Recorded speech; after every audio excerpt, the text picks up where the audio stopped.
এর ভাই আপনাকে বলি যে 50-60 বছরের সলাৎ আপনার বেকার হয়ে যেতে পারে।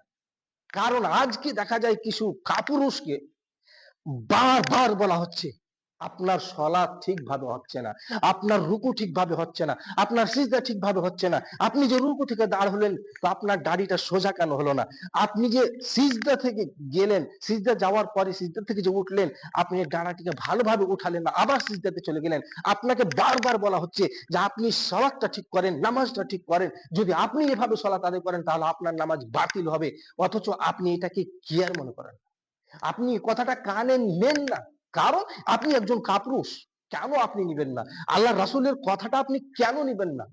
আল্লাহ রাসূল এভাবে বলেছেন, যে ব্যক্তির সলাৎ শুদ্ধ না হবে, রুকু সিজদা ঠিক না হবে, রাসূলুল্লাহ সাল্লাল্লাহু আলাইহি ওয়াসাল্লাম এই কথাই বলেছেন, তোমার সলাৎ বাতিল হবে, তোমার সলাৎ হবে না।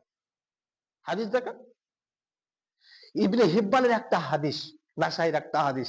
হযরত হুযায়ফা রাদিয়াল্লাহু তাআলা আনহু তিনি বলছেন, আমি এক ব্যক্তিকে দেখলাম যে সে ব্যক্তি সলাত আদায় করছে কিন্তু সলাতের আদব ও রুকুন ঠিকভাবে পালন করছে না।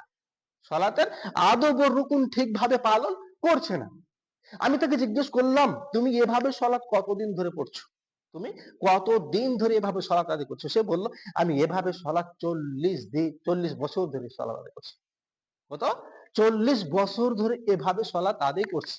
হযরত হুযায়ফা রাদিয়াল্লাহু তাআলা আনহু তিনি বললেন, তুমি একদিনও সলাত আদায় করো। সুবহানাল্লাহ। সে ব্যক্তি কতদিন ধরে সলাত আদায় করেছে? 40 বছর ধরে সলাত আদায় করেছে। অথচ হুযায়ফা রাদিয়াল্লাহু তাআলা আনহু বলছেন, তুমি একদিনও সলাত আদায় করো। কারণ হুযায়ফা বললেন, তুমি যদি এই সলাত এই ধরনের নামাজ পড়তে মারা যাও, তাহলে তুমি রাসূলুল্লাহ সাল্লাল্লাহু আলাইহি ওয়াসাল্লামের আনিত আদর্শের বিপরীত মারা যাবে। সুবহানাল্লাহ। রাসূল সাল্লামের দ্বীনের বাইরে তুমি মারা যাবে। ইসলামের বাইরে তুমি মারা যাবে। কে বলছেন? হযরত হুযায়ফা রাদিয়াল্লাহু তাআলা আনহু বলছেন, তুমি একদিনও সালাত আদায় করোনি। আর তুমি যদি এভাবে সালাত পড়তে মারা যাও, তাহলে তুমি রাসূলুল্লাহ সাল্লাল্লাহু আলাইহি ওয়াসাল্লামের আনিত আদর্শের বিপরীত মারা যাবে। কোথায় আছেন আপনি? আপনি যে সালাত আদায় করছেন, রুকু রুকু থেকে সঠিকভাবে দাঁড়ান না। রুকু থেকে সঠিকভাবে যে আপনাকে দাঁড় হতে হবে, সঠিকভাবে দাঁড়ান না।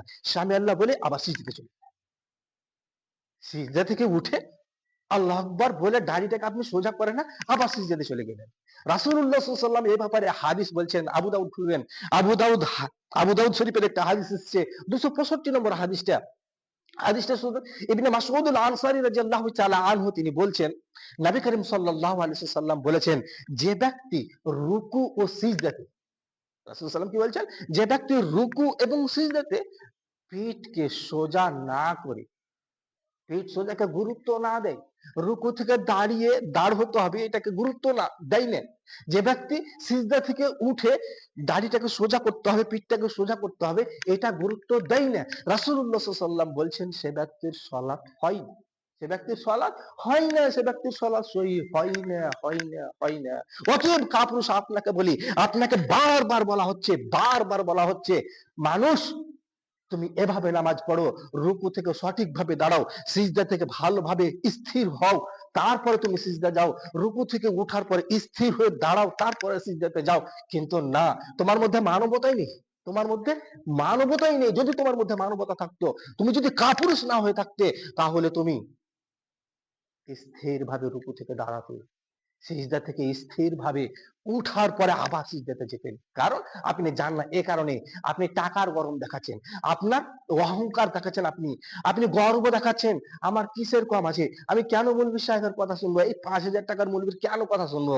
না কাপুরুষ আপনি, আপনাকে বলি, আপনি যদি এভাবে সালাত 40 কেন, 50 কেন, 60 কেন, 70, 100 বছর পর্যন্ত যদি এভাবে সালাত আদায় করে মারা যান, রাসূলুল্লাহ সাল্লাল্লাহু আলাইহি ওয়াসাল্লামের হাদিস এ কথাই বলছে, রুকু সিজদাতে যে ব্যক্তি গুরুত্ব না দিয়েছেন পিঠ সোজাকে, সে ব্যক্তির সালাত হয় না, হয় না, হয় না। হাদিস খুলবেন, আবু দাউদ 265 নম্বর হাদিসটা, আপনার সালাত হয়নি। অতএব আপনাকে বলি, যখন আপনি ফজরের নামাজ, আসরের, এশার নামাজ ঠান্ডা পানিতে উযু করে আপনি নামাজ পড়তে আসছেন, কত কষ্ট করে আসছেন, এই নামাজ যদি আপনার বাতিল হয়ে যায় ভাই, আপনার আফসোস রাখার জায়গা কোথাও থাকবে না। অতএব আপনাকে আমি সচেতন করলাম ভাই, যে আপনি রুকু এবং সিজদা সঠিকভাবে করার চেষ্টা করবেন, যাতে করে আপনার সলাৎ, আমার সলাৎ, আমার নামাজ, আপনার নামাজ আল্লাহ তাবারক ওয়া তাআলার নিকটে কবুল হয়।